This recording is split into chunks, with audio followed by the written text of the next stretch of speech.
Shalom saudara terkasih, salam jumpa bersama saya Romo Amo MSC dalam RSM pada hari Jumat biasa pekan ke-26, Jumat pertama dalam bulan Oktober. Selamat merayakan atau memperingati Jumat pertama ini sebagai hari devosi kepada hati Yesus yang Maha Kudus, dan semoga belas kasih dan kemurahan hati Allah senantiasa kita alami dalam kehidupan kita setiap hari, dengan juga berkat-berkatnya untuk kita dalam hal kesehatan dan juga keselamatan serta perlindungan oleh hati Yesus yang Maha Kudus.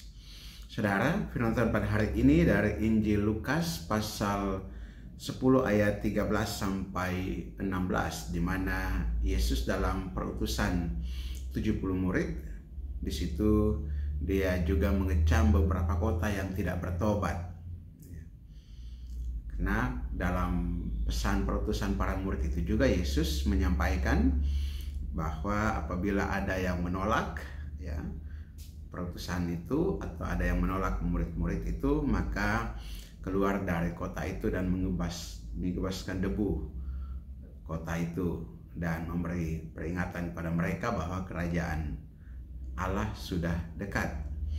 Dan Yesus juga dalam kesempatan ini juga menyatakan atau mengecam kota-kota itu. Dia katakan, celakalah engkau Korazim, celakalah engkau Betsaida, karena jika di Tirus dan Sidon terjadi mujizat-mujizat yang telah terjadi di tengah-tengah kamu, sudah lama mereka bertobat dan berkabung.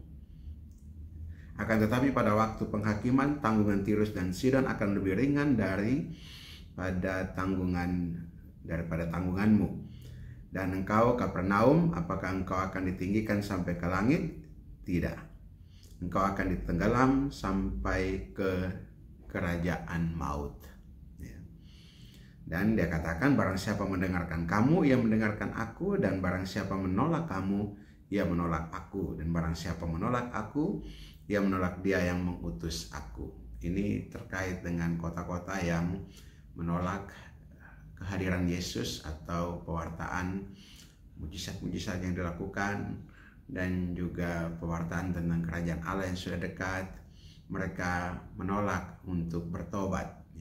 Dan pertobatan ini adalah buah dari suatu perutusan sebetulnya.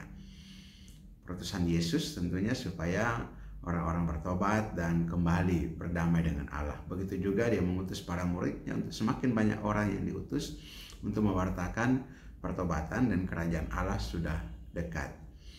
Dan kita sekalian juga kiranya menanggapi pewartaan-pewartaan dari Yesus melalui juga pewartaan-pewartaan kitab suci yang kita dengarkan, dalam pewartaan Injil yang kita dengarkan dalam kehidupan kita setiap hari. Kiranya itu juga mengantar kita kepada pertobatan untuk kembali kepada Allah dan berdamai dengan Allah. Dan semoga dengan itu juga kita tidak dikecam oleh Yesus sebagai yang tidak bertobat, tetapi sebagai orang-orang yang dikasihi, yang senantiasa kembali bersatu dengan Dia. Marilah kita berdoa.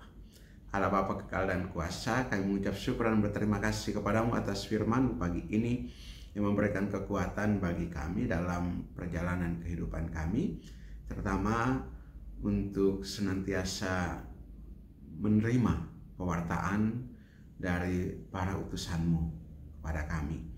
Dan semoga kami juga senantiasa Engkau tuntun dan Engkau bimbing untuk selalu terbuka pada kehadiran Roh Kudus, agar juga kami senantiasa dipenuhi dengan rahmat-Mu dan berjalan dalam terang-Mu untuk semakin mengimani Dikau.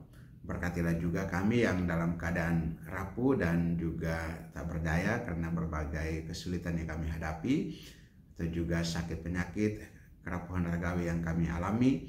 Tuhan, kuatkanlah, teguhkanlah, dan sembuhkanlah kami. Demi Yesus Kristus Putra-Mu Tuhan dan Juru Selamat kami, yang hidup dan berkuasa bersama Dikau dalam persekutuan Roh Kudus Allah sepanjang segala masa. Amin. Berkatalah yang mau kuasa turun dan tinggal atas saudara sekalian, Bapa dan Putra dan Roh Kudus. Amin.